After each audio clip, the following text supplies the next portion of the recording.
திருக்குரானில் இலக்கிய நயம் என்ற தொடர் உரையில் 11ஆம் இரவில் நாம் அமர்ந்திருக்கிறோம். திருக்குரானில் நேரடியான அர்த்தத்தில் பயன்படுத்தப்படாமல் மாற்று கருத்தில் பயன்படுத்தக்கூடிய சொற்களை ஒரு இலக்கிய நயமாக பயன்படுத்தப்பட்ட வசனங்களை நம்ம பார்த்து வருகிறோம். அந்த மாதிரியான சொற்களில் ஒரு சொல் என்னன்னு கேட்டால், உயிரோடு உள்ளவர்கள் மரணித்தவர்கள் அப்படிங்கிற சொல் இருக்கிறது. இதனுடைய அர்த்தம் என்ன? உயிரோடு ஒருத்தர் இருக்கிறாருன்னு சொன்னால் அவர் இயங்குவார், ஆடுவார், பாடுவார், பிடிப்பார், பேசுவார், சாப்பிடுவார், நடப்பார். இதெல்லாம் ஒருத்தர்கிட்ட இருந்தால் உயிரோடு இருக்கிறாருன்னு சொல்லுவோம். அந்த செயல்பாடு போயிடுச்சின்னு சொன்னால் மரணித்தவர்னு சொல்லுவோம். இதுதான் நேரடி அர்த்தம். உசுரோடு உள்ளவனுக்கு அர்த்தம் இதுதான். இறந்தவர் என்பதற்கு நேரடி அர்த்தம் இதுதான். ஆனாலும் சில நேரங்களில் என்ன செய்வோம்னு கேட்டால், இறந்தவர்களையே உசுரோடு உள்ளவங்கன்னு சொல்லக்கூடிய வழக்கம் உலகத்தில் இருக்கிறது. ஆள் இறந்துருவாங்க, இறந்த ஆட்களையே என்ன செய்வாங்கன்னா உசுரோடு இருக்கிறாருன்னு சொல்லுவாங்க எல்லா மொழிகள்லையுமே. உதாரணமாக இப்போ பெரியார்னு ஒருத்தர் இருந்தார், இறந்து போயிட்டார்ல, அவர் வாழ்கங்கிறாங்க. எப்படி வாழ்வார் அவர்? பெரியார் வாழ்க, அண்ணா வாழ்கங்கிறாங்க. வாழ்கன்னா உசுரோடு இருங்கன்னு அர்த்தம். வாழவே இல்லை, அவங்க வாழலை, அவங்க இறந்து போயிட்டாங்க, நல்லா தெரியுது. இருந்தாலும் என்ன செய்கிறாங்க? பெரியார் வாழ்க அல்லது அண்ணா வாழ்கன்னு உசுரோடு உள்ளவனுக்கு சொன்னால் பரவாயில்லை. இப்போ இருக்கிற ஹயாத்தோடு இருக்கிற ஆளை சொன்னாங்கன்னா உசுரோடு இருக்க சொல்கிறோம்னு அர்த்தம். செத்துட்டாங்கன்னு தெரிஞ்ச ஒரு ஆளுக்கு என்ன செய்வாங்கன்னு கேட்டால், வாழ்கங்கிறது, வாழ்கன்னா வாழுதல் தானே, அதை உசுரோடு இருக்கிறன்னு அர்த்தம். இந்த மைக்கு வாழ்கன்னு சொல்ல மாட்டோம்ல. வாழ்கை என்பது உசுரோடு இருக்கிற மனிதனுக்கு தான் சொல்ல முடியுமே தவிர அதுக்கு வேறு எதுக்கும் சொல்ல முடியாது. அப்போ இந்த வாழ்கன்னு சொல்கிறாங்களே, அதை கொண்டு அர்த்தம் என்ன? அவர் போய்விட்டாலும் அவருடைய புகழ் வாழட்டும். அவர் போயிட்டார், அண்ணா வாழ்கன்னா அவருடைய கொள்கை வாழட்டும், அவருடைய சித்தாந்தம் வாழட்டும், அவருடைய கட்சி வாழட்டும் அப்படின்னு அவர் தொடர்புடைய ஏதோ ஒன்று, அவர் தொடர்புடைய எதையாவது ஒன்று கருத்தில் கொண்டு என்ன செய்வாங்கன்னா அவர் வாழட்டும், இவர் வாழட்டும்னு சொல்லுவாங்க. இது எல்லா பாஷையிலையும் இருக்குது. எல்லா பாஷைகளையுமே செத்து போன ஆட்களை வாழ்கன்னு சொல்வது. இந்த ஜிந்தாபாத் சொல்லுவாங்கள்ல, அதாவது காகித மில்லத்து ஜிந்தாபாத்துமாங்க உருதுல. காகித மில்லத்துனா இஸ்மாயில் சாஹிப், ஜிந்தாபாத்துனா வாழ்க. அப்போ ஜிந்தாபாத்துன்னு ஏன் சொல்கிறாங்கன்னா, அவர் இங்கே பார்த்தா போயிட்டு வர மாதிரி ஜிந்தாபாத்து. ஜிந்தாபாத்துன்னா உசுரோட உள்ள ஆளுக்கு தானே சொல்லணும், அது அகராதிப்படி. ஆனால் வழக்கத்தில் என்ன இருக்குன்னு கேட்டால், அவர் வாழட்டும்னு சொன்னால் அவருக்கு கொண்ட கொள்கை வாழட்டும், ஏதோ ஒரு கருத்து, கொள்கையோ சித்தாந்தமோ என்னோ ஒரு புகழோ ஏதோ ஒன்று வச்சுக்கிறோங்க. ஆனால் அவர் வாழ்கிற அர்த்தத்தில் நம்ம சொல்லவே இல்லை. இப்படி ஒரு பழக்கம் இருக்குத்தானே செய்யுது. அந்த மாதிரியான சொற்கள் குர்ஆன்லையும் இருக்கிறது. குர்ஆனில் செத்து போன ஆளுக்களே உசுரோடு உள்ளவங்க நல்லா சொல்லுவான். செத்தாங்கன்னு நல்லா தெரியுமா என்ன செய்வான்? அவங்க உசுரோடு இருக்கிறாங்கன்னு குர்ஆனில் சொல்லப்படும். அப்போ நேரடி அர்த்தம் கொடுக்க முடியுமானா கொடுக்க முடியாது. ஏன்னாட்ட செத்தது கண்ணுக்கு முன்னாடி தெரியுதே. உதாரணம் எடுத்துக்கிட்டிங்கன்னா, 2வது சூறாவில் 154வது வசனம், ஒலா தக்கூலு, நீங்கள் சொல்லாதீர்கள், லிமை யுக்குத்தலு ஃபீ சபீலில்லா, அல்லாஹ்வுடைய பாதையில் கொல்லப்பட்டவரை, அம்பாத்துன், இறந்தவர்கள் என்று சொல்லாதீர்கள். இறந்துட்டாங்கன்னு நல்லா தெரியுது. கொல்லப்பட்டார்கள் என்றால் என்ன அர்த்தம்? செத்துட்டாங்கன்னு அர்த்தம். அப்போ அல்லாஹ்வுடைய பாதையில் கொல்லப்பட்டவங்களை அம்பாத்துன், இறந்தவர்கள் என்று நீங்கள் சொல்லாதீர்கள். பல் அஹ்யாவுன், மாறாக உசுரோடு இருக்கிறார்கள். செத்துட்டாங்கன்னு தெரியுது, அவங்கள பற்றி அல்லாஹ் என்ன செய்கிறான்? செத்தாங்கன்னு சொல்லாதேங்கிறான். செத்து தானே கண்ணு முன்னாடி கொல்லப்பட்டாங்களா? இறந்துட்டு உயிர் போயிடுச்சே, உயிர் போய் கொல்லப்பட்டு பாடியாக கிடக்கிறாங்க. அவங்கள ஜனாசா தொழுகை வச்சு என்ன செய்கிறாங்க? அடக்கமும் பண்ணி போடுறாங்க, மண்ணை போட்டு புதைக்கவும் செஞ்சு போடுறாங்க. அதுக்கு பிறகு இந்த வசனத்தை எல்லாம் என்ன செய்கிறான்? அல்லாஹ்வுடைய பாதையில் கொல்லப்பட்டவங்கள செத்துட்டாங்கன்னு நினைக்காதீங்க, உயிரோடு இருக்கிறாங்கன்னு சொல்லப்படுது. அப்போ இந்த உயிரோடு இருக்கிறாங்கிறது என்ன அர்த்தம்? நம்ம விளங்கி வச்சுக்கிற இந்த உயிரோடு இருந்தால் உயிரோடு உள்ள ஆளை போய் புதைக்க முடியுமா? உயிரோடு ஒருத்தர் இருந்தாருன்னு அவரையும் இப்படி அடக்குறீங்க. இது மாதிரியான விஷயத்தை இன்னொரு இடத்துல நல்லா சொல்கிறான். அது எங்கன்னு கேட்டால், 3வது சூறாவில் 170வது வசனத்தில் 169வது வசனத்தில் எல்லாம் சொல்கிறான். ஒலா தஹஸபன் அல்லதீன குத்திலு ஃபீ சபீலில்லா, அல்லாஹ்வுடைய பாதையில் கொல்லப்பட்டவர்களை அம்மாத்தன், இறந்தவர்கள் என்று நினைக்கக்கூட செய்யாதீங்க. அங்கே சொல்லாதீங்கிறான். இந்த இடத்துல அல்லாஹ்வுடைய பாதையில் ஒருத்தர் கொல்லப்பட்டார்னு சொன்னால் மௌத்தா போனார்னு நினைக்கவே செய்யாதீங்க. அஹ்யாவுன் இந்த ரப்பிஹிம் யுர்ஸகூன், அவங்க இறைவன்ட்ட உயிரோடு இருக்கிறார்கள், ரிஸ்க் அளிக்கப்படுகிறார்கள் அப்படின்ட்டு வசனம் இருக்குது. இந்த 169 இருக்கிறது. அப்போ இந்த இரு வசனங்களும் எதை சொல்லுதுன்னு கேட்டால், அல்லாஹ்வுடைய பாதையில் கொல்லப்பட்டாங்கன்ற அந்த வசனமே சொல்லிவிட்டு, ஆனால் அவங்க சாவலைன்னு வேறு சொல்லுது. கொல்லப்பட்டாங்க, மௌத்துன்னு சொல்லி அவங்க நினைக்கவும் செய்யாதீங்க, சொல்லவும் செய்யாதீங்க. மாறாக உசுரோடு இருக்கிறாங்கன்னு வருது. இப்போ இந்த உசுரோடு இருக்கிறதுக்கு என்ன அர்த்தம் அப்படின்னா, நேரடியான அர்த்தம் கொடுத்தீங்க என்று சொன்னால் அவங்கள போய் புதைச்சிருக்கலாமா? ஒருத்தர் உசுரோடு இருக்கிறான்னு முடிவு எடுத்தீங்கன்னா அவர் போய் அடக்கம் பண்ணுறது சரி. அந்த கொல்லப்பட்டவங்களுக்கு மனைவிமாரில் இருந்திருப்பாங்கல்ல, அவர் உசுரோடு இருந்தால் வேற கல்யாணம் பண்ண முடியுமா? கொல்லப்பட்டிருக்காங்க, பல பேர் கொல்லப்பட்டாங்க. கொல்லப்பட்டவன்னு அவங்க மனைவிமார் என்ன செஞ்சாங்க, அவங்க இளம் வயசில் உள்ளவங்களாக இருந்தாங்கன்னு சொன்னால் வேறு கல்யாணம் பண்ணியிருப்பாங்க. பண்ணுறதுக்கு அனுமதி இருக்கத்தானே செய்யுது. உசுரோடு இருக்கிறவனுடைய மனைவி எப்படி இன்னொரு ஆள் கல்யாணம் பண்ணுறது? அப்போ அவர் கொல்லப்பட்டால் நமக்கு செத்துட்டா நல்லா தெரியுது. இறந்துட்டனால தான் கொண்டு போய் புதைக்கிறோம். இறந்ததுனால தான் அவங்களுடைய மனைவிமார்களை வேற ஆள் கல்யாணம் பண்ணிக்கிறாங்க. அவர் தான் காசு பணம் வச்சுருந்தான்னு வைங்க, அவர் இறந்து போகணுன்னு அப்படி போட்டு வச்சுருப்போமா? அந்த சொத்தை பிரிச்சுக்கிறோமா? கொல்லப்பட்டோன்னு என்ன செய்வாங்க, அப்பாவுக்குள்ளோ மகனுக்குள்ளோ பொண்டாட்டிக்குள்ளோ புருஷனுக்குள்ளோ எல்லாம் பிரிச்சுட்டு போயிடுவாங்க பங்குகளை. அப்போ இப்போ ஏன் பங்கு பிரிக்கிறீங்க? ஒரு மனிதன் உசுரோடு இருக்கிற வரைக்கும் அவனுடைய சொத்தை பிரிக்க முடியுமா? பிரிக்க முடியாது. அப்போ நீங்கள் அவருக்கு அல்லாஹ்வுடைய பாதையில் ஒருத்தர் கொல்லப்படுறாரு, அவர் ஒரு பணக்காரர் இருக்காருன்னு வைங்க, அவர் கொல்லப்பட்ட உடனே என்ன செய்வாங்க, அந்த சொத்துக்களை எடுத்து மகனுக்கு இவ்வளோ, அண்ணனுக்கு இவ்வளோ, தம்பிக்கு இவ்வளோன்னு என்ன மார்க்கத்தில் சட்டம் இருக்குதோ அதன்படி பிரித்து கொடுக்குறாங்க. இது எதை காட்டுதுன்னு கேட்டால் இறந்துட்டாங்கன்னு காட்டுது. இறந்துட்டாங்கன்னு நான் நினைக்காதீங்க, நல்லா சொல்கிறான். நம்ம இறந்ததாக நினச்சி தான் நடைமுறைப்படுத்திக்கிட்டு இருக்கிறோம். இறந்ததாக சொல்லாதீங்கன்னு சொல்கிறான். ஆனால் நம்ம என்ன செய்கிறோம், இறந்துட்டாங்கன்றதுக்கு என்ன ரிசல்ட் இருக்கோ அவ்வளவும் செய்கிறோம். இறந்ததுனால தான் உங்களுடைய அடக்கம் பண்ணுறோம், இறந்ததுனால தான் என்ன செய்கிறோம், சொத்துக்களை பிரிக்கிறோம், இறந்ததுனால தான் வேற கல்யாணத்தை பண்ணி கொடுக்குறோம். எல்லாமே இறந்தவர்கள் என்று நினைத்து தான் எல்லாம் செய்கிறோம்.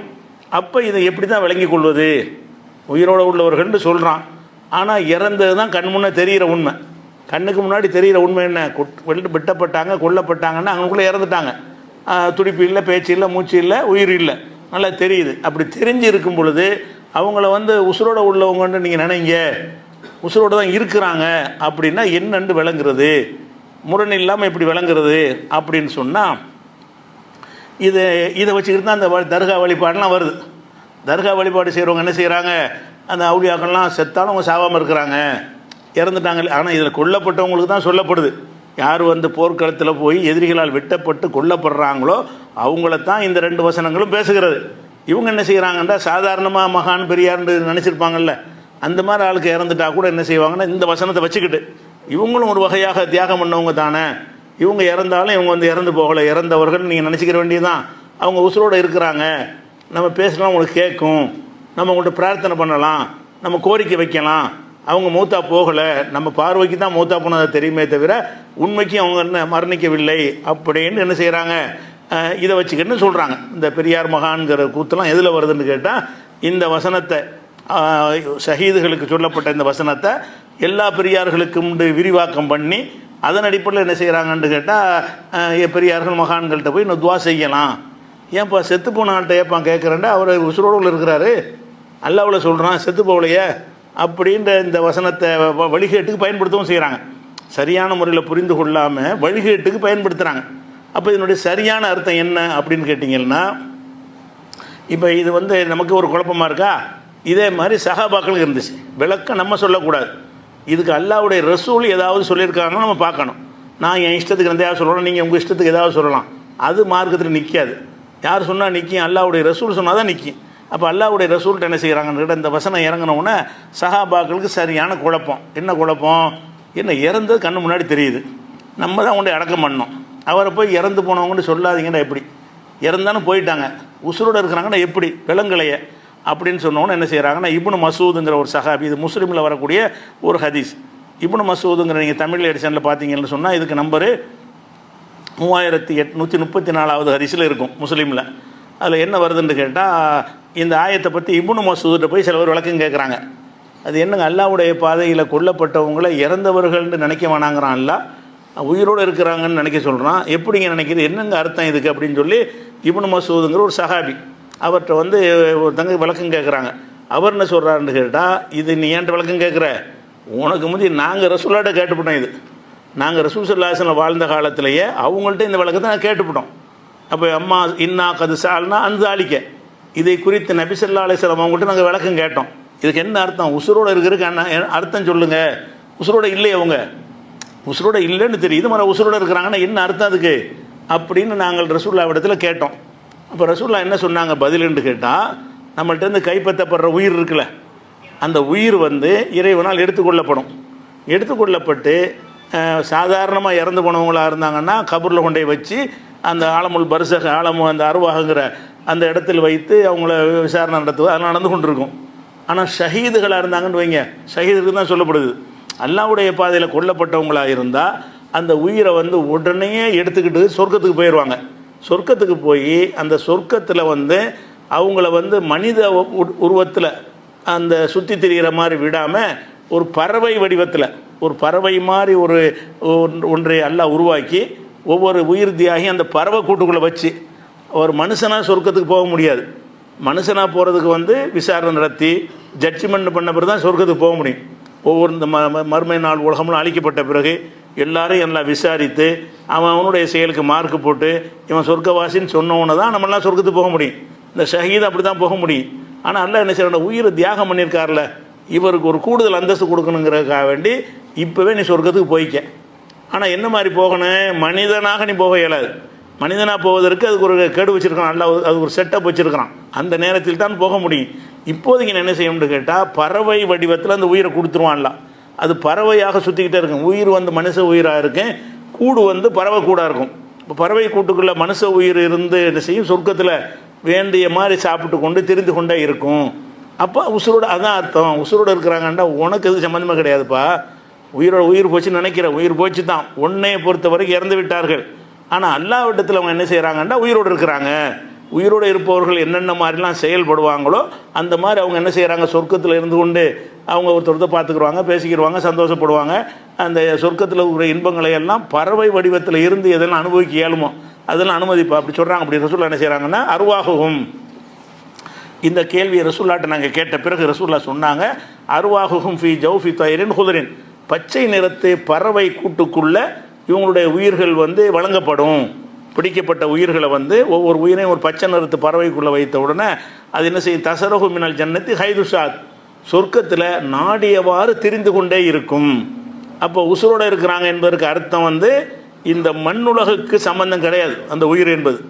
இந்த மண்ணுலகத்தை பொறுத்த வரைக்கும் அவங்க போய்விட்டார்கள். அந்த வேற ஒரு உலகத்தில் இருந்துருக்கு என்ன செய்கிறாங்கன்னு கேட்டால் அவங்க உயிரோடு இருக்கிறாங்க அப்படிங்கிறத தான் அந்த அல்லாஹ் சொல்கிறான்னு ரசூலுல்லாஹ் விளக்கிவிட்டாங்க. உயிரோடு இருக்கிறாங்க அர்த்தம் என்னன்னு கேட்டால் இங்கே மண்ணுக்குள்ளே அவங்க செயல்படுறாங்க, நம்ம கூப்பிட்றோம்லாம் கேட்குறாங்க, பேசுகிறாங்க அப்படிங்கிறன்னு நினச்சிடக்கூடாது.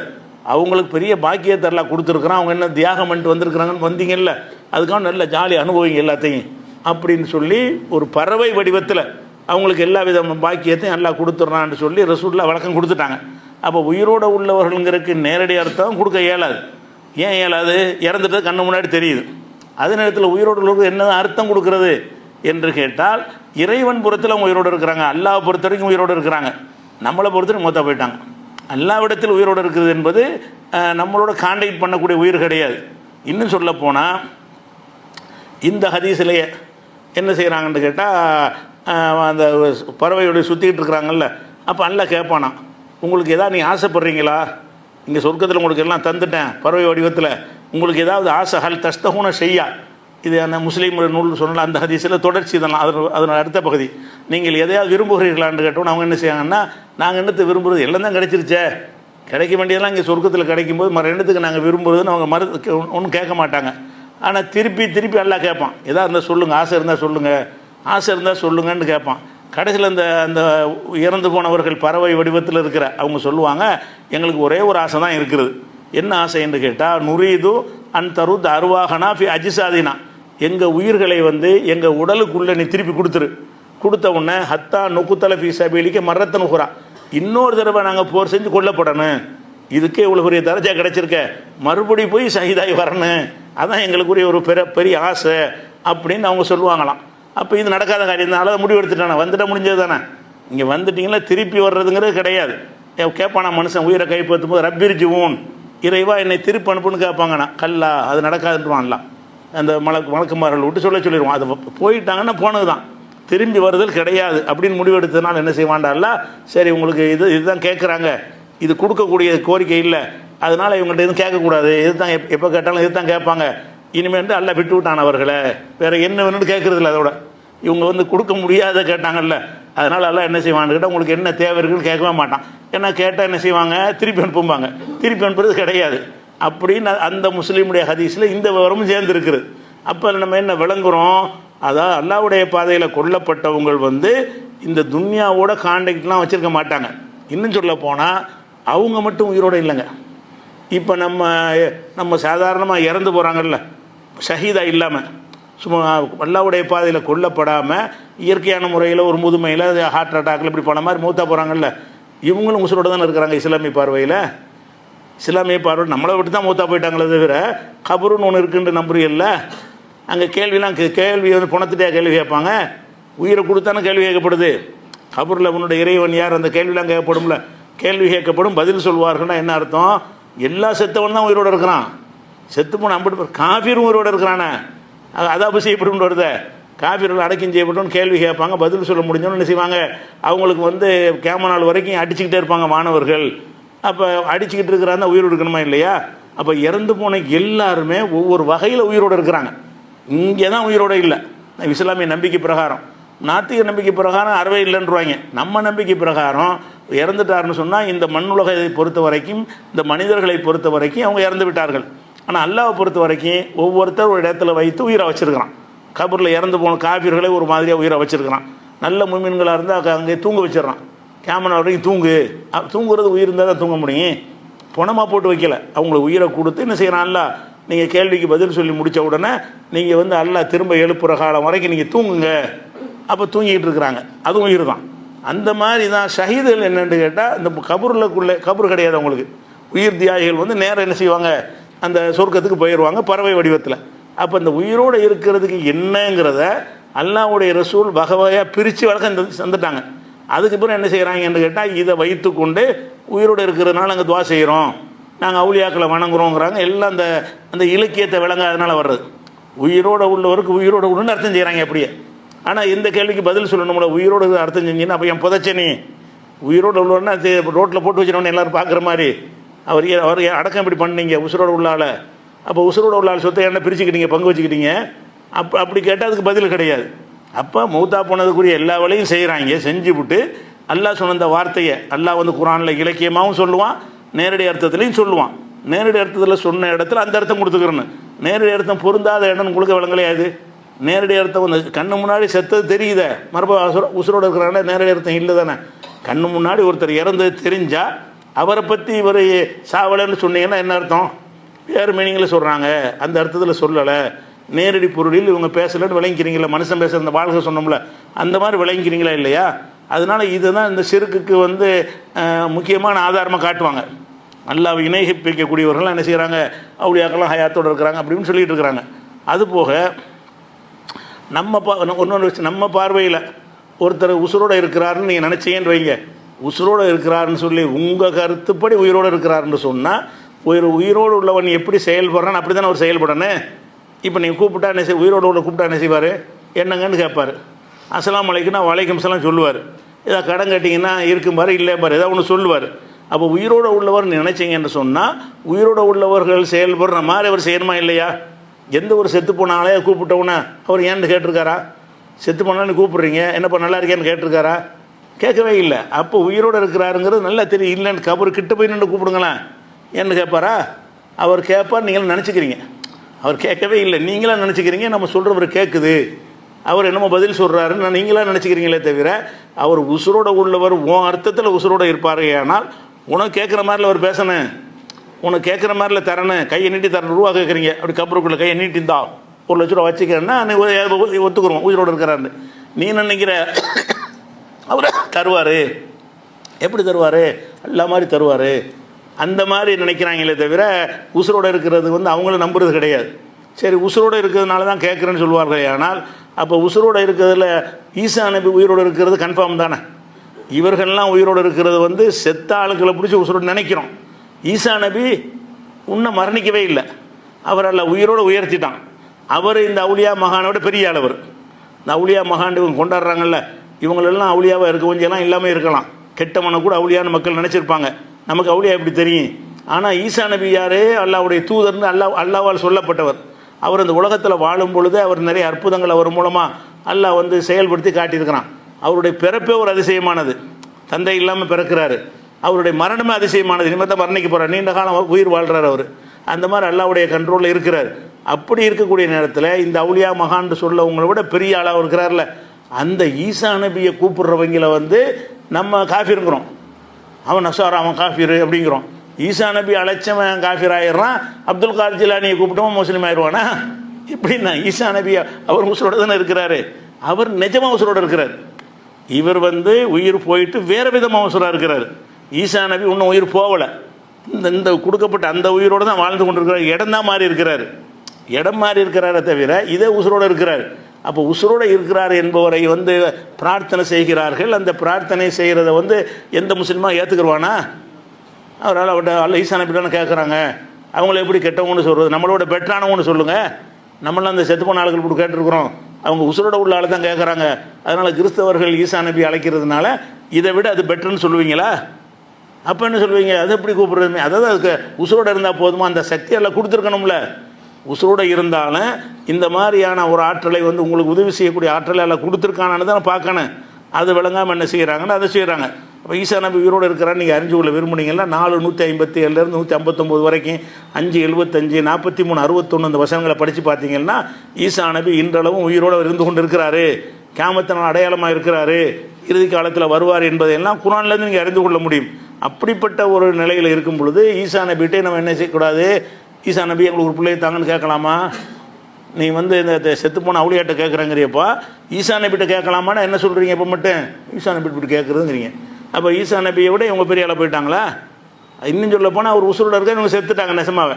அதெல்லாம் சிந்திச்சு பார்த்தோம்னு சொன்னால் இந்த வசனத்தை என்ன செய்ய மாட்டாங்க, இப்படியெல்லாம் தவறாக பயன்படுத்த மாட்டார்கள். இன்னும் அல்லாஹ்வுடைய பாதையில் என்ன செய்கிறான்னு கேட்டால், இந்த இறந்தவர்கள் உயிரோடு உள்ளவர்கள்ங்கிற வித்தியாசத்தை நமக்கு விளங்க வைக்கிறான். ஒருத்தன் குருடனாக இருக்கான், ஒருத்தன் பார்வை உள்ளவனாக இருக்கான், ரெண்டு சமமாகுமா? அல்ல அப்படி சொல்கிறான், ஒமா எஸ்தவில் அமா உல் பசீர், கண்ணு உள்ளவனும் கண் இல்லாதவனும் சமமாக மாட்டார்கள், குருடனும் பார்வை உள்ளவனும் சமமாக மாட்டார்கள்னா என்ன அர்த்தம்? பார்வை உள்ளவன் கொஞ்சம் மேலானவன், குருடங்கிறவன் கொஞ்சம் மட்டமானவன், சமம் இல்லைன்னு நல்லா சொல்லிவிட்டான். அதுக்கடுத்து எல்லாம் சொல்கிறான், உலக துலுமாத்து உலக நூர், இருள்களும் ஒளியும் சமமாகாது. ஒளிங்கிறது வந்து ஒரு மக்களுக்கு உதவக்கூடியது, இருள் என்பது மக்களுக்கு இடரளிக்கக்கூடியது, ரெண்டு சமம் கிடையாது. ஒன்று மனிதனுக்கு உதவக்கூடியதாக இருக்கிறது, மனிதனுக்கு கேடு செய்யக்கூடியதாக இருக்குது இருள்கள். இருள் வந்து நம்ம கேடு செய்யும், தடி விழுந்துருவோம், வெளிச்சம் வந்து நம்ம கரெக்டானதை காட்டும். அப்போ ரெண்டு சமம் இல்லைங்கிறான். அதே மாதிரி எல்லாம் சொல்லி காட்டுறான், உடல் தில்லு உடல் ஹரூர், அதாவது வெயிலும் நிழலும் சம, வெயில் அடிக்குது, ஒரு பக்கம் நிழலாக இருக்குது, ரெண்டு சமமாகுமா? ஆகவே ஆகாது. நிழலுங்கிறது நமக்கு குளுமையாக இருக்கும், வெயிலுங்கிறது நம்மளுக்கு வறுத்து எடுக்கும், ரெண்டுக்கும் சமம் கிடையாது. இது பெட்ரு, இது அதோட மட்டமானது அப்படின்னு விளங்குற மாதிரி. அதுக்கு அது சொல்கிறான், ஒமா எஸ்தவில் அஹ்யா உலலம்பார், செத்தவன் உசுரோன்னு சமம் இல்லைங்கிறான்லாம். இறந்தவர்கள் அப்படி இப்படி எல்லாம் பிரிக்கிறான்னு கேட்டால், இறந்தவன் மட்டும்தான். உசுரோடு உள்ளவன் செய்கிற எந்த காரியத்தையும் இறந்தவருக்கு செய்ய இயலாது, அவர் எவ்வளோ பெரிய மகானாக இருந்தாலும் சரி. இப்போ உதாரணத்துக்கு சொல்வதாக இருந்தால், இப்போ நபி ஸல்லல்லாஹு அலைஹி வஸல்லம் அவர்கள் அல்லாஹ்வுடைய படைப்பில் மிகச்சிறந்த படைப்பு உண்டு, நம்ம என்ன செய்கிறோம்? நம்பணும். இஸ்லாமிய நம்பிக்கை பிரகாரம் நம்ம நம்புகிறோம். அப்போ ரசூல் ஸல்லல்லாஹு அலைஹி வஸல்லம் அவர்கள் வந்து அவங்க என்ன செய்கிறாங்கன்னா, நம்மக்கிட்ட வந்து ஒரு கோரிக்கை வைக்கிறாங்க மக்கள்கிட்ட. என்ன கோரிக்கை வைக்கிறாங்க? எனக்காக நீங்கள் ஸலவாத்து சொல்லுங்கள், எனக்காக வேண்டி என்ன செய்யுங்க, செலவாத்து சொல்லுங்கள். இப்போ ஒரு முறை நீங்கள் செலவாத்து சொன்னால் 10 முறை அல்லாஹ் அருள் புரிகிறான்னு ரசூலுல்லாஹ் நம்மள்கிட்ட செலவாத்து சொல்லி வற்புறுத்தி இருக்கிறாங்க. நம்மளும் செலவாத்து சொல்கிறோம். சும்மா உங்கள் பேரை கேட்டாலும் ஸல்லல்லாஹு அலைஹி வஸல்லம்னு சொல்லிக்கிறோம். அல்லது தொழுகையில் அத்தஹியாத்தில் உட்கார்ந்து அல்லாஹும்ம ஸல்லி அலா முஹம்மதின் வ அலா ஆலி முஹம்மதின்னு அவங்களுக்கு செலவாத்தை ஓதுறோம். இந்த செலவாத்துக்கு என்ன அர்த்தம்? செலவாத்துக்கு என்ன அர்த்தம்னு கேட்டால், அல்லாஹ்வுடைய தூதரை எங்களுக்கு ஏதாவது செய்யுங்கன்னு அர்த்தம் இல்லை. அதுக்கு அர்த்தமே என்னன்னு கேட்டால், இறைவனை தான் கூப்பிட்றோம். அல்லாஹும்ம இறைவா சல்லி அலா முஹம்மதின், முகம்மதுக்கு அருள் புரிவாயாக. ஏன்? அவங்களுக்கு இனிமேல் அமல் செய்ய இயலாது. ரசூல் ஸல்லல்லாஹு அலைஹி வஸல்லம் அவர்கள் தனக்காக துவா செய்கிற லெவலில் இல்லை, மூத்தா போயிட்டாங்க. நம்ம உசுரோடு இருக்கிறோம், நமக்கு தான் துவா செய்ய முடியும். அதனால் நம்ம என்ன செய்யணும்? உசுரோடு இருக்கிறோம், நாம் ரசூலுல்லாஹ்வுக்காக துவா செய்கிறோம். அதை நம்ம செலவாத்துக்கு அர்த்தமே என்னன்னு கேட்டால், நபிகள் நாயகத்துக்கு ஒரு நல்ல விஷயத்தை கிடைக்க வேண்டும் என்று அவங்க மூலமாக நீங்கள் இஸ்லாத்தை பெற்றீங்கல்ல, அதுக்கு நன்றி கடனாக நீங்கள் ரசூலுல்லாஹ்வுக்கு செய்கிற துவாவுக்கு பேர் தான் செலவாத். அல்லாஹும்ம இறைவா, அது செலவாத்துக்கு அர்த்தத்தை பாருங்கள். அல்லாஹும்ம இறைவா சல்லி அலா முஹம்மதின், முகம்மதுக்கு நீ அருள் புரிவாயாக. வ அலா ஆலி முஹம்மதின், முகமதுடைய குடும்பத்தாருக்கும் அருள் புரிவாயாக. கமா சல்லை தலா இப்ராஹிம், இப்ராஹிமுக்கு நீ அருள் புரிந்தது போல.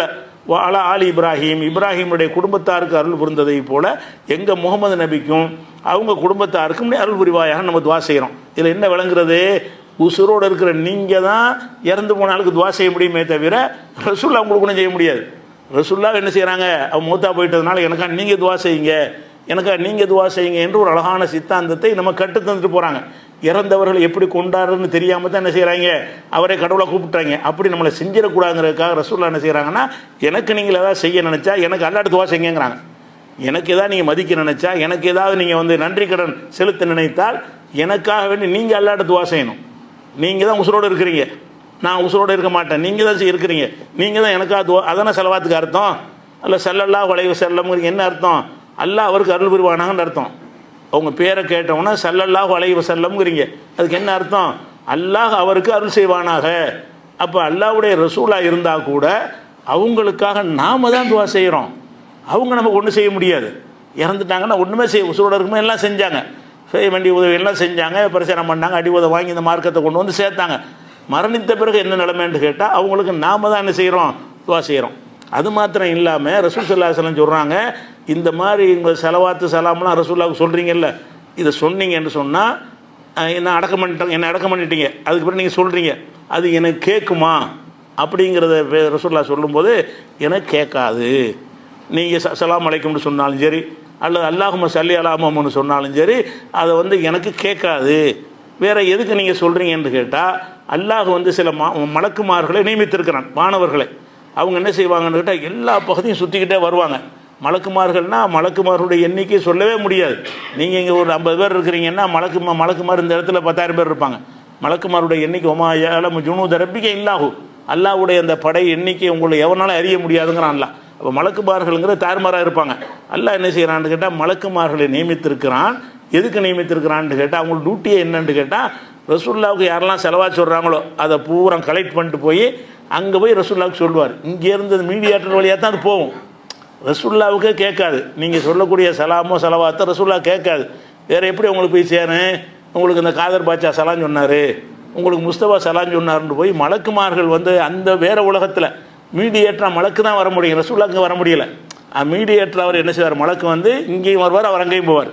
மலக்கு நம்மள்கிட்டையும் வருவார், கபருக்கும் போவார். அப்போ மலக்குகள் என்பவர்கள் எல்லா பகுதிக்கும் போகக்கூடியவங்களாக இருக்கிறதுனால நம்முடைய அந்த சலாத்து சலாமை கொண்டு போய் ரசூலுல்லாஹ்ட சேர்ப்பாங்க அப்படின்னு சொல்லி ரசூலுல்லாஹ் சொல்கிறாங்க. எப்படி சொல்கிறாங்க, நீங்கள் மக்கி மண்ணாக போயிடுவீங்களா, நாங்கள் சொல்லக்கூடிய செலவாத்து உங்களுக்கு எப்படி சலாம் எப்படி உங்களுக்கு கேட்கும்னு சஹாபாக்கள் கேட்குறாங்க. அப்போ ரசூலுல்லாஹ் என்ன செய்கிறாங்கன்னா, இன்னலில்லாஹி மலாயிக்கத்தன், நாம் நபிமார்களுடைய உடலை எல்லாம் மண்ணு திங்காது, மக்கிலாம் போக மாட்டோம், ஆனாலும் எங்களுக்கு இந்த செலவாத்து எப்படி சேரும் என்று கேட்டால், இன்னலில்லாஹி மலாயிக்கத்தன், அல்லாஹ்வுக்குன்னு சில வானவர்கள் இருக்கிறார்கள், சையாகின ஃபில் அர்லி, பூமி பூரா சுற்றி தெரிந்து கொண்டே இருப்பார்கள், பல்லிகூன மின் உம்மத்திய சலாம், எனது உம்மத்துமார்களிடமிருந்து சலாமை எனக்கு எடுத்து சொல்வார்கள். நீங்கள் சலான் சொன்னீங்கன்னா அல்லாஹ்வுடைய தூதரை இந்த ஆள் இந்த இடத்துல உட்காந்து இந்த நிமிஷத்தில் உங்களுக்கு சலான் சொன்னார். அங்கே காலம்லாம் சுருங்கி போயிடும். காலம் அது ஒளிவேகத்தை தாண்டின உலகத்துக்கு போயிட்டீங்கன்னா காலம் செயல்படாது. கோடிக்கணக்கான பேர் இப்படி செகண்டில் சொல்ல முடியுமான்னு சொல்ல முடியும், அந்த உலகத்தில் சாத்தியமாகும். அந்த மாதிரி அடிப்படையில் என்ன செய்வாங்கன்னா, ஒவ்வொரு மலக்குகளும் போய் நீங்கள் லட்சம் செலவாத்து சொன்னாலும் சரி அதெல்லாம் ரசூலுல்லாஹ் கேட்க மாட்டாங்க. ஆனால் நீங்கள் ஒரு ஆள் சலான் சொன்னீங்கிற ஒரு விஷயத்தை மலக்கு போய் சொல்லிக் கொடுப்பாங்கன்னு, மலக்கு ஏன் சொல்லிக் கொடுக்கணும், கேட்க மாட்டாங்கனால தான். அவங்களே கேட்பாங்கடா, இதுக்கு மலக்கு ஏன் சொல்லணும். இன்னும் சொல்ல போனால் ரசூல் ஸல்லல்லாஹு அலைஹி வஸல்லம் நம்ம சலான் சொல்கிறோம்ல, ரசூல் ஸல்லல்லாஹு அலைஹி வஸல்லம் நம்ம சலான் சொல்கிறது விளங்குமா இருந்தால் அதை நம்ம ஒரு ஹதீஸை வைத்து ஒரு சம்பவத்தை வைத்து நீங்கள் தெளிவாக விளங்கிக்கிறலாம். எப்படி விளங்கிக்கிறலாம்னு கேட்டால், நீங்கள் தொழுகையில் என்ன செய்கிறீங்க, ரசூலுல்லாஹ்வுக்கு சலான் சொல்கிறீங்க, வெளியே உள்ள சலாத்தை விட்டுருங்க. தொழுது கொண்டிருக்கும் என்ன செய்கிறீங்கன்னா, அஸ்ஸலாமு அலைக்க ஐயுஹன் நபியு ரஹ்மத்துல்லாஹி வ பரக்காத்துன்னு ஓதுறீங்களா அத்தஹியாத்தில். அத்தஹியாத்து ஓதும்போது வாசகம் என்ன வருது, அஸ்ஸலாமு அலைக்க ஐயுஹன் நபியு ரஹ்மத்துல்லாஹி வ பரக்காத்து, நபியே உங்கள் மீது சலாம் உண்டா. தொழுகையில் உட்காந்துட்டு பேசுகிறோமுங்க, நம்ம அல்லாஹ் தான் தொழுகிறோம், இதை கற்று தந்திருக்காங்க ரசூலுல்லாஹ். அதனால் அத்தஹியாத்தில் உட்காந்து நம்ம என்ன ஓதுறோம்னு கேட்டால், அஸ்ஸலாமு அலைக்க ஐயுஹன் நபியு ரஹ்மத்துல்லாஹி வ பரக்காத்து, நபியை உங்கள் மீது அல்லாஹ்வுடைய சலாமும் ரஹமத்தும் பரக்கத்தும் உண்டாகட்டுமாகண்டு நபியை நோக்கி பேசுகிற மாதிரி நம்ம என்ன செய்கிறது, அந்த துவா கற்றுத்தரப்பட்டிருக்கிறது. இந்த சலாத்தை ரசூலுல்லாஹ் கேட்பாங்க, நிறைய பேர் நினச்சிட்டு இருக்கிறாங்க. நம்ம அத்தஹியாத்தில் உட்காந்து அஸ்ஸலாமு அலைக்க ஐயுஹன் நபின்னு கூப்பிட்டோம்னா ரசூலுல்லாஹ் உடனே கேட்டுருவாங்க. இல்லாட்டி உங்களுக்குன்னு சொல்ல மாட்டோம்ல, ஒரு ஆளை நோக்கி உங்களுக்கு சலாம் உண்டாகட்டுமாங்கன்னு சொன்னால் கேட்குறாருன்னு அர்த்தம். அப்படின்ட்டு ஒரு வியாக்கியானத்தை கொடுத்து என்ன செய்வாங்கன்னு கேட்டால், ரசூலுல்லாஹ் இறந்து போனாலும் அவங்க கேட்டுக்கிட்டு இருப்பாங்கன்னு ஒரு விளக்கத்தை உங்கள்கிட்ட சொல்லுவாங்க. அதுக்கு நீங்கள் என்ன செய்யணும்டா, அந்த விளக்கம் தப்புங்கிறத விளங்குறதுக்கு இதை இப்படி விட்டுருங்க. ரசூலுல்லாஹ் ஹயாத்தோடு இருந்தாங்கல்ல, அந்த காலத்துக்கு போயிருங்க. ரசூல் ஸல்லல்லாஹு அலைஹி வஸல்லம் ஹயாத்தோடு இருந்தாங்கல்ல, ஹயாத்தோடு இருக்கும் பொழுது எத்தனை பேர் தொழுவாங்க? அது கேட்டாங்கன்னா அவங்க என்ன செய்யணும், ஒரு நிமிஷம் வலைக்கும் சொல்லிக்கிட்டு இருக்கேன்னு கேட்டால் தொழுகைக்கு பின்னாடி 50 பேர் தொழுகிறாங்கன்னு வைங்க, 50 பேர் அஸ்ஸலாமு அலைக்கும் ஒன்று நபிங்கிறாங்க. என்னைக்காவது ரசூல் ஸல்லல்லாஹு அலைஹி வஸல்லம் வலைக்கும் சொல்லிட்டு இருந்தாங்களா? அவங்க ஹயாத்தோட வாழ்ந்த காலத்தில் உலகத்தின் பல பகுதிகள் இஸ்லாம் பரவிருச்சு. அங்கங்கே மக்கள் தொழுவாங்க, அங்கங்கே இந்த அத்தையாத்து ஓதுவாங்க, ஃபர்ல தொழுவாங்க, சுன்னத் தொழுவாங்க, நபில் தொழுவாங்க, பல தொழுகைகள் தொழுவாங்க. ஒவ்வொரு செகண்ட்லையும் தொழுகை நடந்துக்கிட்டே இருக்கும்.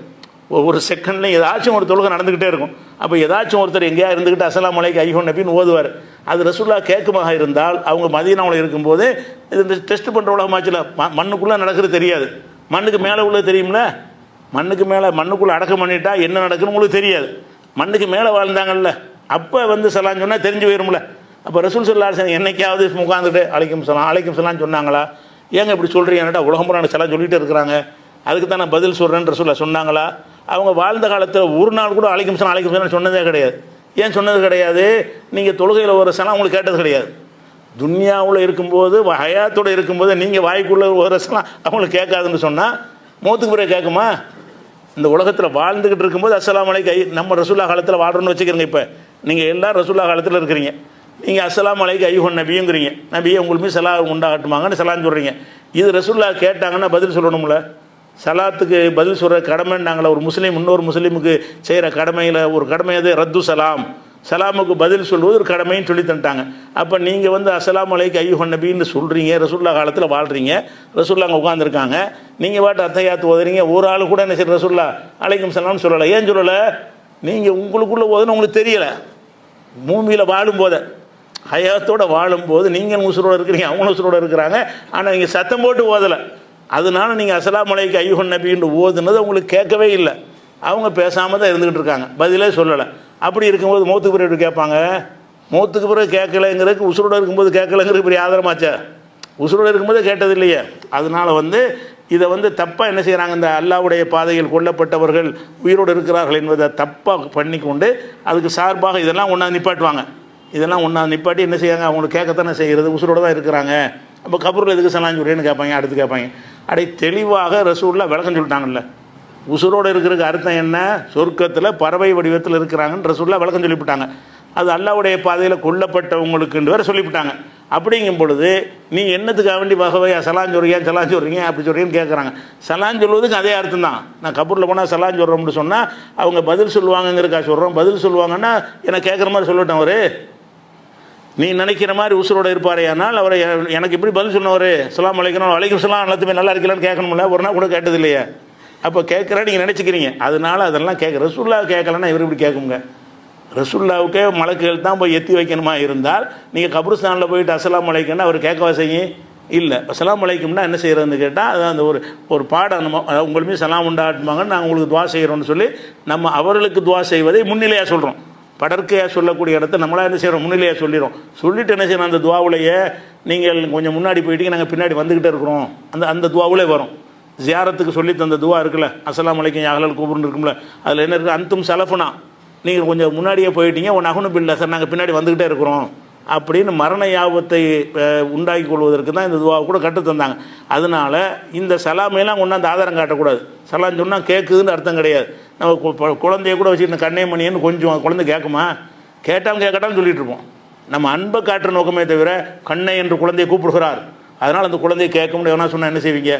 குழந்தை கை குழந்தை பேச தெரியாத குழந்தையாக இருக்குது. தாய் என்ன செய்கிறா, கண்ணே மணியை முத்தேன்னு கொஞ்சிறா. ஒருத்தன் பார்க்குறான், இவ கொஞ்சிறதுலேருந்து அந்த குழந்தையை கேட்கும் என்று தெரிகிறது.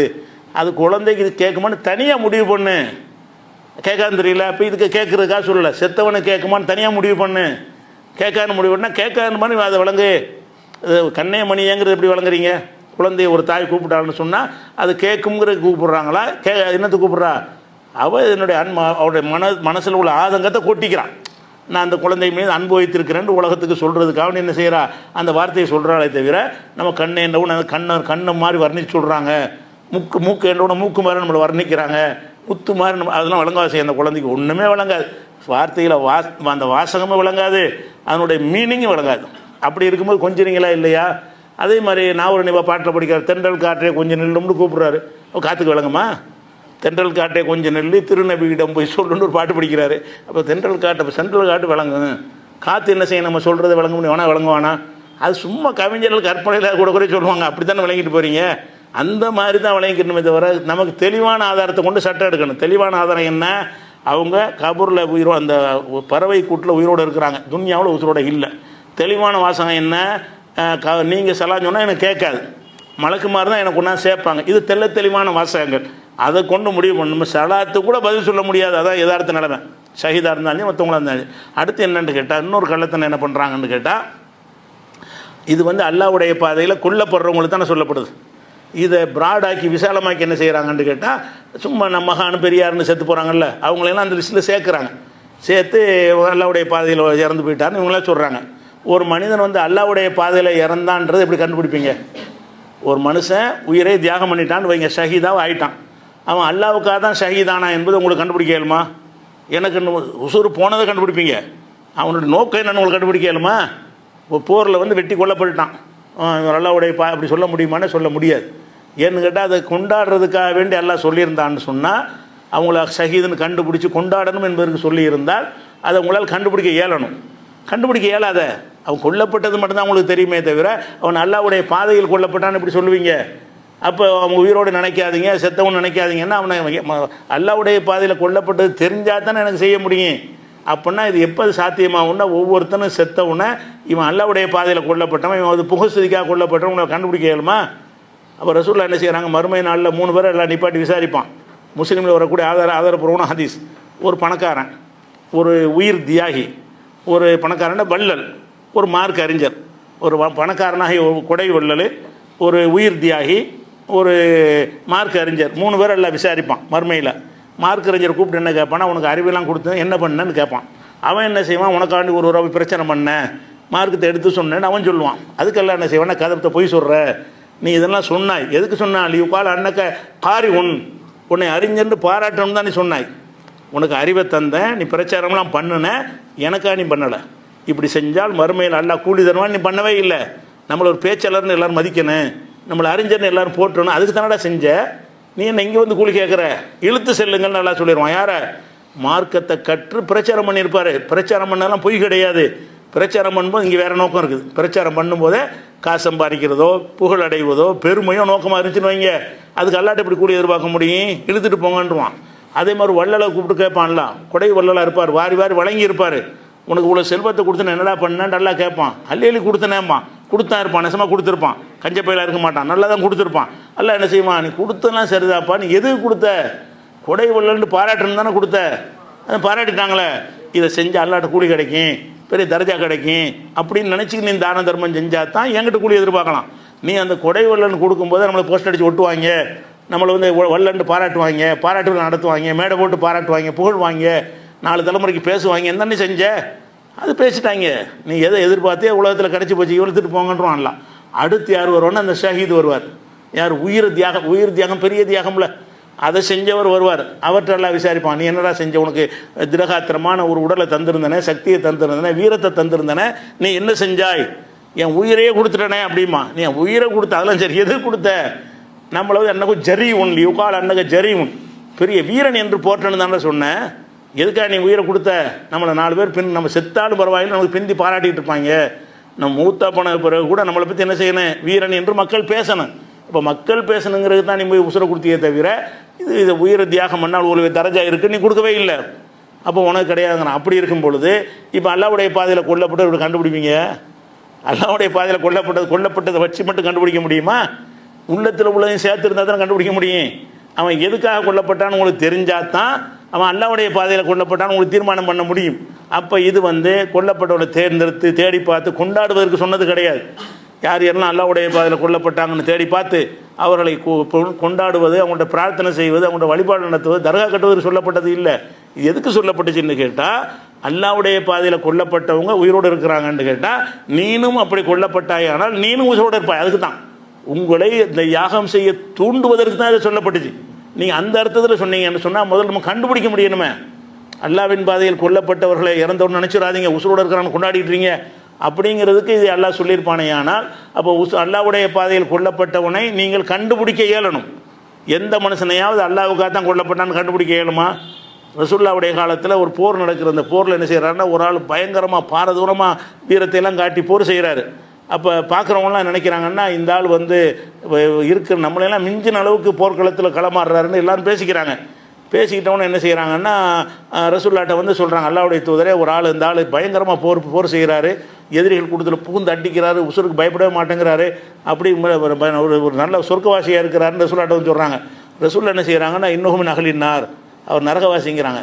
எப்போ போர்க்களத்தில் வந்து விளையாடுறாரு, வீர பராக்கிரமாக செயல்படுறாரு, அவர் நரகவாசிங்கிறாங்க. எல்லாரும் பார்த்து என்ன செய்கிறாங்க, சொர்க்கவாசிங்கிறாங்க. என்னடா நரகவாசின்ட்டாங்களே ரசூலுல்லாஹ்னு சொல்லிட்டு இவரே நம்ம ஃபாலோ பண்ணுவோன்னு என்ன செய்யாங்க, அடுத்த நாள் போர்க்களத்தில் அவரையே ஃபாலோ பண்ணுறாரு. உங்களால் அவர் போகிறாரு, எதுக்காக நரகவாசின்னு சொன்னாங்க, இதை கண்டுபிடிக்கணும்னு சொல்லி கடைசியில் வந்து ஒரு காயம் படுது. அவருக்கு காயம் பட்டவொன்னே வேதனை தாங்க முடியாமல் ஒரு ஈட்டியை சொருவி தற்கொலை பண்ணிக்கிட்டார்.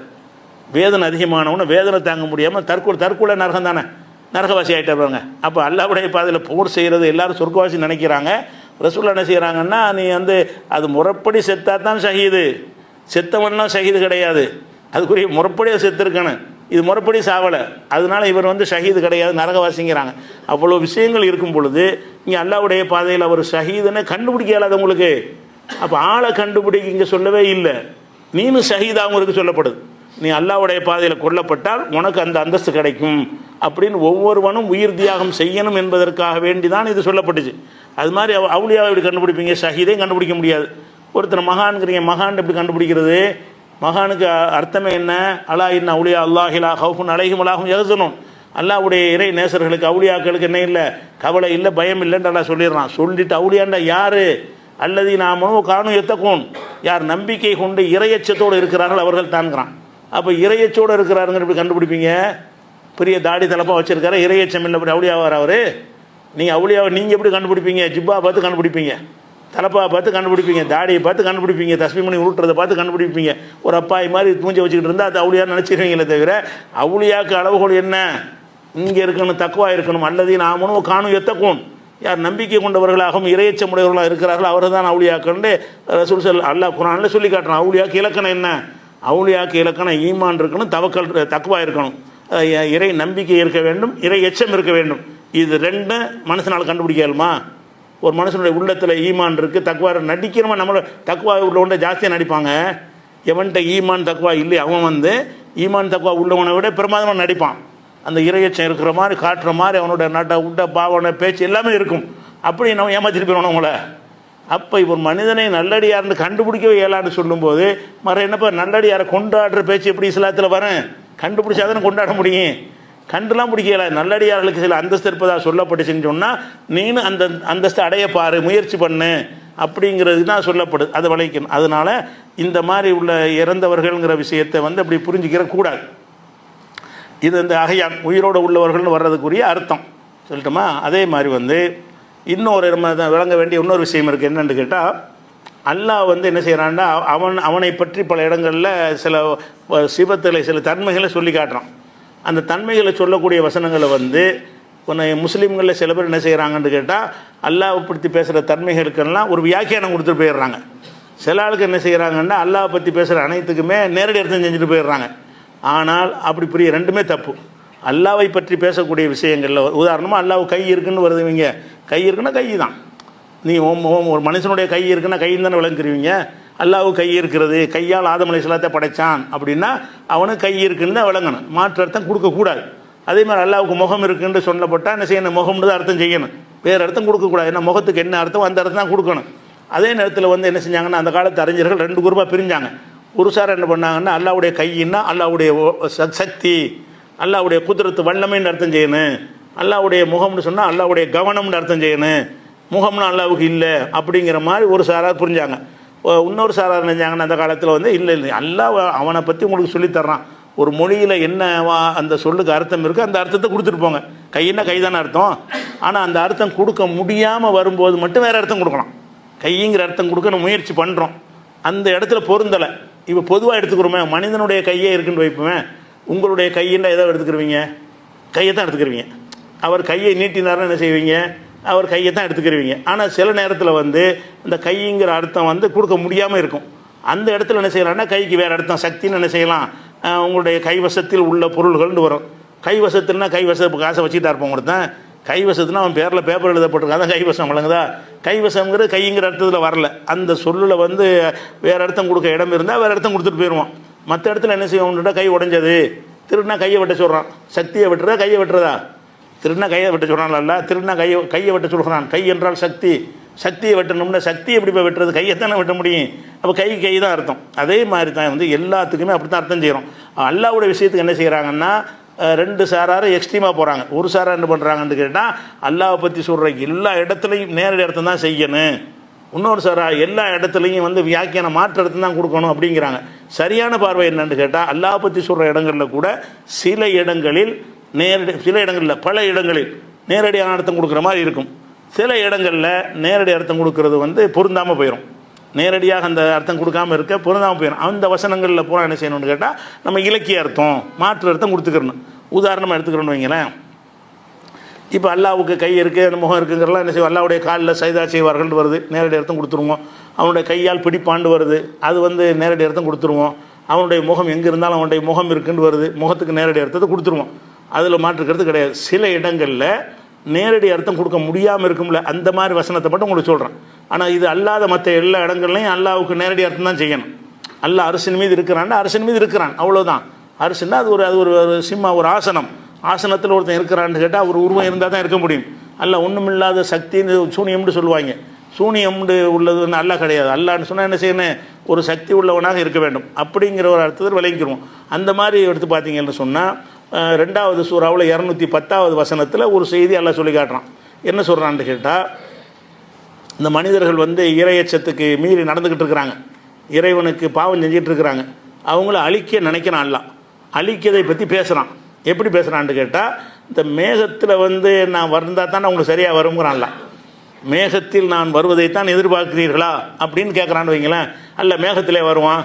மேகத்தின் மூலமாக பெரிய வெள்ளத்தை மழை ஏற்படுத்தி புயல் வந்து அழிஞ்சு சாவுறதை சொல்லுவோம். என்ன செய்கிறான்னு கேட்டால், இவங்க வந்து அல்லாஹ்வாகிய நான் இந்த மேகத்துக்குள்ளே நுழைந்து வருவதைத்தான் எதிர்பார்க்கிறார்களா அப்படின்னு கேட்குறான். அந்த இடத்துல வந்து அல்லாஹ் மேகத்தில் நுழையிறான்னு அர்த்தம் கொடுக்க முடியாது.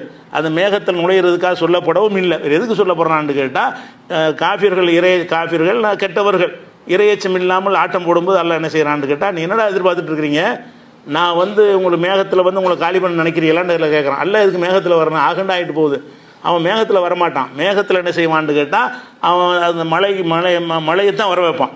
மேகத்துக்குள்ளே தண்ணீர் அதிகமாக சேர்ந்துச்சு, மழையை வர வச்சு பெருமழை பெய்ய வச்சு அது வெள்ளமாக ஆக்கி வெள்ளத்தில் ஊரை மூழ்கி போய் அழிஞ்சு ஒன்றுமில்லாமல் ஆக்குறதுக்கு அல்லாஹ் வருவான்னு வருது. இப்போ இந்த அல்லாஹ் வருவான்னு அர்த்தம் செய்ய முடியும். இங்கே மேகத்தில் அல்லாஹ் வருவான்ங்கிற வெறுவனே அல்லாஹ் வருவான்னு மொட்டையாக சொன்னால் அல்லாஹ் வருவான்னு செஞ்சுட்டு போயிடலாம். அல்லாஹ் வருவான்னு குர்ஆனில் இருக்குது. சில இடங்களில் எப்படி இருக்குது, மஹ்ஷர் மைதானத்தில் எல்லோரும் நிற்போம்ல, எல்லாம் இறந்த பிறகு எல்லாத்தையும் அல்லாஹ் திரும்பி எழுப்புவான். எழுப்பணும்னு அனைவருமே இருப்பார்கள்.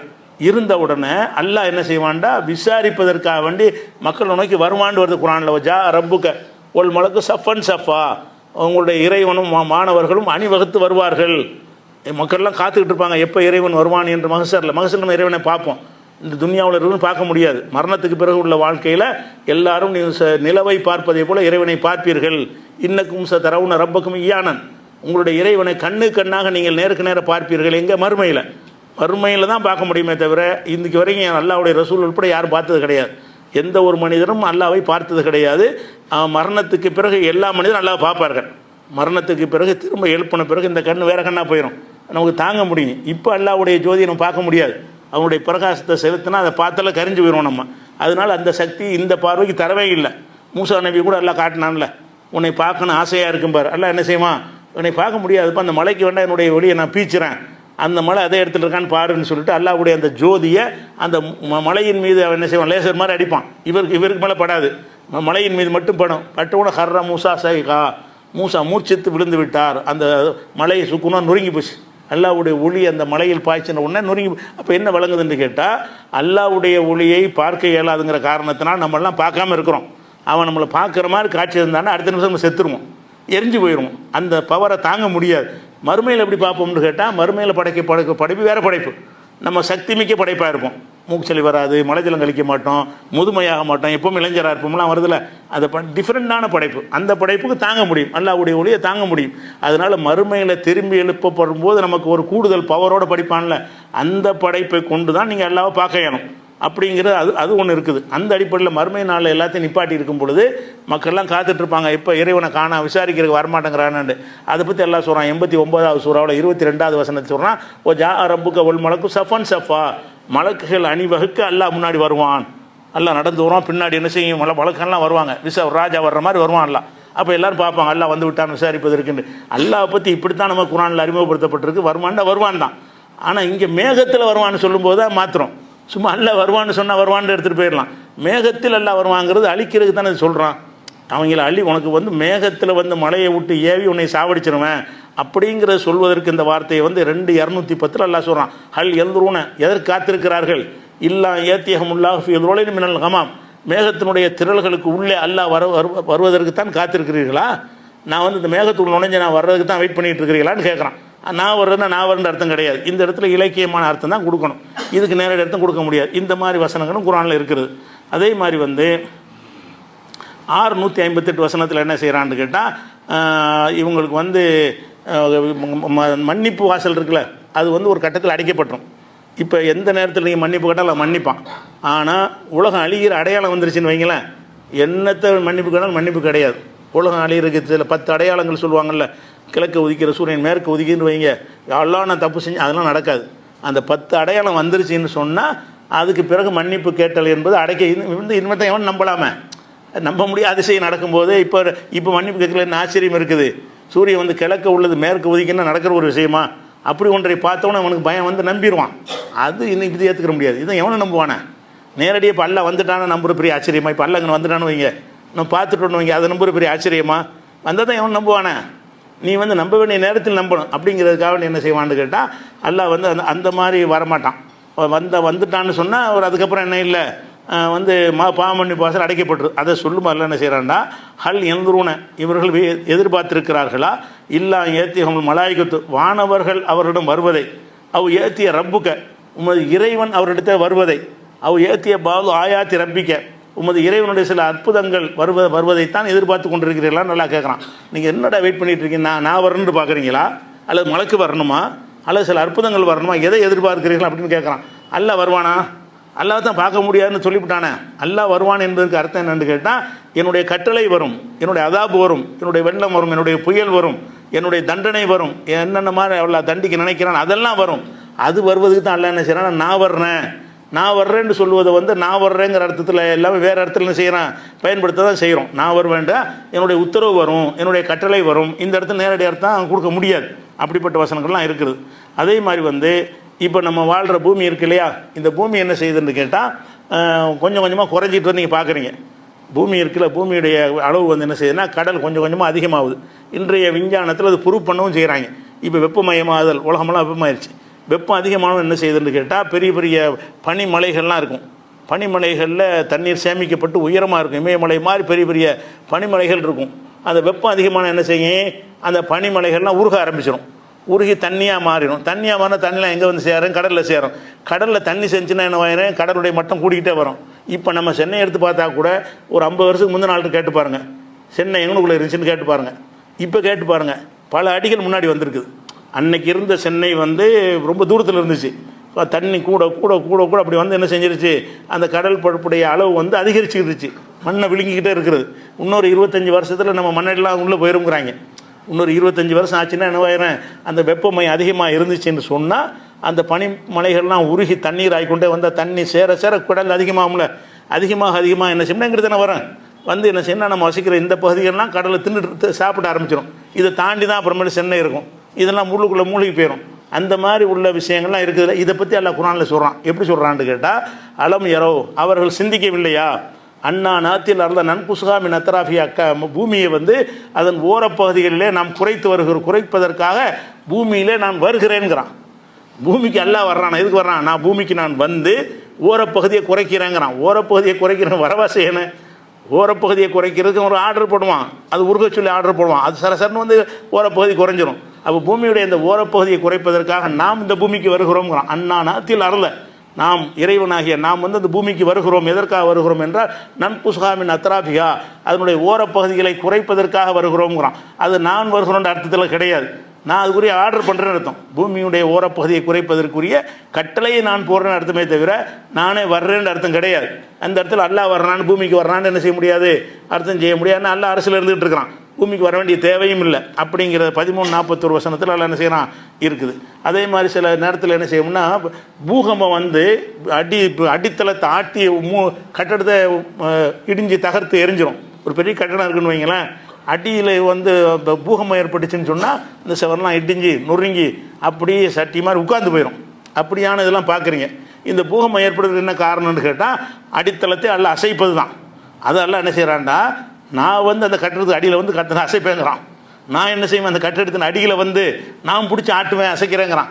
ஒவ்வொரு பில்டிங்கில் அது ஏற்படுத்துகிற அல்லாஹ் இதை செய்கிறான். ஒரு நேரத்தில் கோடிக்கணக்கான இடத்துல என்ன செய்வான், அல்ல ஆர்டர் பண்ணுவான். ஒரு இடத்துல நிலச்சரிவுங்கிறோம்ல, அந்த நிலச்சரிவு பூமியுடைய அந்த அதிர்வு ஏற்பட்டுச்சுன்னு சொன்னால், நில அதிர்வு ஏற்பட்டுச்சுன்னு சொன்னால் கடற்கடன்னு ஆடியெல்லாம் சரிஞ்சு போயிடும். அது என்ன செய்கிறான்னு கேட்டால் ஃபத்தல்லாஹு புண்ணியானகும், அவங்களுடைய கட்டடங்களுக்கு அல்லாஹ் வந்தான். மினல் கவாயிது, அடித்தளத்தில் புகுந்து வந்தான். ஃபஹர்ர அலைஹிமு சக்ஃபு, அவங்க மேலே அந்த முகடு அப்படி விழுந்து விட்டது. கீழே பிடிச்சி நான் ஆட்டினேன், மேலே பிடிச்சி விழுந்துருச்சுங்கிறான். கீழே பிடிச்சி அல்ல ஆட்டினாங்க நிறைய அர்த்தம், நேரடி அர்த்தமா இது. அவன் ஏன் கீழே பிடிச்சி ஆட்டுறான், ஆகுமா ஆகி போயிருமே. எல்லாம் என்ன செய்வான், ஆகுன்னா ஆகி போயிடுச்சு அப்படி செய்வான். அது 16:26 இருக்கிறது. இதே மாதிரி வந்து இந்த 2 இடத்துல அந்த ஒரு விஷயங்களை 2 இடத்துல வரக்கூடிய இடங்களில் வந்து சில இடங்கள் அல்லாவுக்கு நேரடியாக செஞ்சிடணும், சில இடங்களில் வந்து கருத்தர்த்தம் கொடுக்கணும். இந்த இடத்துல கருத்தர்த்தம் தான் கொடுக்கணும், நேரடியாக அர்த்தம் கொடுக்க முடியாது. அதே மாதிரி வந்து ஒரு சாராரை அழிச்சான்லாம், அழித்தவனு என்ன செஞ்சான்னு கேட்டால் அவங்க கோட்டை அவங்கள காப்பாற்று நினச்சிக்கிட்டு இருந்தாங்க. ஃபத்தாஹுமுல்லாஹு மின் ஹைசுல் யஹ்தஸிபு, அவர்கள் நினைத்து பார்க்காத வகையில் அவர்களிடத்து அல்லாஹ் வந்தான். ஒரு சாராரை வந்து அந்த ஹைபர் யகூதிகளை அவங்க அழித்ததை பற்றி அல்லாஹ் சொல்லும் பொழுது, அவங்க கோட்டையில் இருக்கிறாங்க, நம்மளை அழிக்க முடியாது நினச்சாங்க, நான் வந்து வேறு ரூட்டில் அவங்கள்ட்ட வந்தேங்கிறான். அல்லாஹ்வும் அங்கே வரல, அழிக்கிறதுக்கு வேறு ஒரு வழியெல்லாம் கண்டுபிடிச்சேங்கிறான். அதை சொல்லும்போது என்ன செய்கிறான்னா, ஃபத்தாஹுமுல்லாஹு மின் ஹைசுல் யஹ்தஸிபு, அவங்க நினைத்து பார்க்காத வகையில் அல்லாஹ் அவர்களிடம் வந்தான் அப்படிங்கிற ஒரு விஷயத்தை அல்லாஹ் சொல்லி காட்டினான். இந்த மாதிரியான விஷயங்கள் வந்து அல்லாவை பற்றி பேசக்கூடியதெல்லாம் பொதுவாக நீங்கள் விளைவிக்கணும். அல்லாவை பற்றி பேசும்போது அல்லாவுக்கு கை இருக்குன்னு வந்தால் கை தான், அல்லாவுக்கு முகம் இருக்குண்டா முகம்தான், அல்லாஹ் பிடிப்பான்னு அர்த்தம். கையால் ஆதமை படைத்தேன்னா கையால் தான் படைச்சான்னு அர்த்தம். இதில் எல்லாம் மாற்று அர்த்தம் கொடுக்கக்கூடாது. ஆனால் எந்த இடத்துல அந்த நேரடி அர்த்தம் கொடுக்குற மாதிரி பொருந்தலையோ அந்த மாதிரி மிகச்சில இடங்களில் மட்டும் என்ன செய்யணும், மாற்று அர்த்தம் கொடுக்கணும். அதான் நான் எடுத்து காட்டக்கூடிய வசனங்கள். இந்த ஒரு விஷயம் இருக்குது. இன்னும் மேலும் சில விஷயங்கள் இருக்குது. அதுக்கு முன்னாடி ஒரு முக்கியமான ஒரு தகவல், ஒரு அறிவிப்பு செஞ்சுக்கணும். என்ன அறிவிப்புன்னா, இப்போ இன்றைக்கி நம்ம அமெரிக்காவில் என்ன பண்ணிட்டாங்க, ஈரான் மீது அமெரிக்கா இஸ்ரேலையும் சேர்ந்து ஈரான் மீது தாக்குதலை ஆரம்பித்து வச்சுருக்காங்க. ஆரம்பித்து வச்சா அதை விட அல்லாஹ்வுடைய அருளால் என்ன செய்கிறாங்க, இவங்க பதிலடி அதை விட கடுமையாக பல மடங்கு பதிலடி ஈரான் கொடுத்துருக்குறாங்க. இது வரைக்கும் இப்போ கடுமையான சேதம் வந்து அமெரிக்கா இஸ்ரேலுக்கு தான் ஏற்பட்டிருக்கிறது. இருந்தாலும் இன்றைக்கி உலகத்தை ஆட்டி படைச்சிக்கிட்டு அநியாயமாக ஒவ்வொரு நாட்டிலையும் புகுந்து இன்றைக்கி கூட வந்து பள்ளிக்கூடத்தில் கொண்டு போட்டு தான் 40 பேரை சேர்த்து குழந்தைகளை சாவடிச்சிருக்கிறாங்க. இலக்கெல்லாம் அப்படி தான். அமெரிக்காவோட தாக்குதல் எப்படி இருக்கும்னு கேட்டால், அதிக நம்பர்களை கொத்து குண்டை போட்டு சின்ன பிள்ளைகள்லாம் பொதுமக்களையெல்லாம் சாவடிக்கிற இராணுவ தலங்கள்லாம் கணக்கு கிடையாது. இவங்களுடைய தன்மை அப்படி தான் இருக்கிறது. அதனால் இந்த புனித ரமலானில் இது குறித்து ஒரு தனியார் சேனலில் நாளைக்கு கூட ஒரு பேட்டி எடுக்கிறாங்க, அதில் விவரமாக சொல்லிக்கிறோம். இப்போ நீங்கள் சொல்ல வேண்டிய தகவல் என்னன்னு கேட்டால், இந்த நேரத்தில் அல்லாஹ் இடத்துல ஒவ்வொரு தொழுகைகளையும் அனைவரும் துவா செய்யணும். யாரெல்லாம் அந்த அமெரிக்கா விஷயம் அழித்து நாசமாக்கு அப்படின்னு ரசூலுல்லாஹ் கேட்டிருக்கிறாங்க. அந்த மாதிரி தீயவர்களை அழிக்கபடி அவங்களுடைய பல்லை பிடுங்கும்படி அவங்களுடைய பலத்தை குறைக்கும்படி ரசூல் ஸல்லல்லாஹு அலைஹி வஸல்லம் என்ன செய்கிறாங்க, ஒரு துவாவையும் கற்று தந்திருக்கிறாங்க. குனுத்தாவும் ஒதுக்கொள்ளலாம். அது இல்லாமல் நீங்கள் ஒவ்வொரு தொழுகைகளையும் யா அல்லாஹ் இஸ்லாமியுடைய கண்ணியத்தை உயர்த்து, இந்த சக்தி 2 பேரையும் உலகத்தில் இல்லாமல் ஆக்கு, இஸ்ரேலையும் அமெரிக்காவும் இல்லாமல் அழித்து நாசமாக்கிறேன் என்று சொல்லி ஒவ்வொருத்தரும் இந்த புனித ரமலானில் ஒவ்வொரு தொழுகைகளையும் சாதாரண நேரங்கள்லையும் விரும்புகிற உங்களுக்குன்னு தேவைகள் துவா செய்வீங்கள்ல, அதோடு கண்டிப்பாக இதை சேர்த்துக்கிறேங்க. இது வந்து அல்லாஹ்விடத்தில் நம்முடைய பிரார்த்தனைகள் மூலமாக அவங்களுக்கு என்ன செய்யணும், உதவி கிடக்கணும், இந்த அமெரிக்கா வந்து அழியணும் என்பதை கேட்டு நிறைவு செய்கிறேன். அஸ்ஸலாமு அலைக்கும்.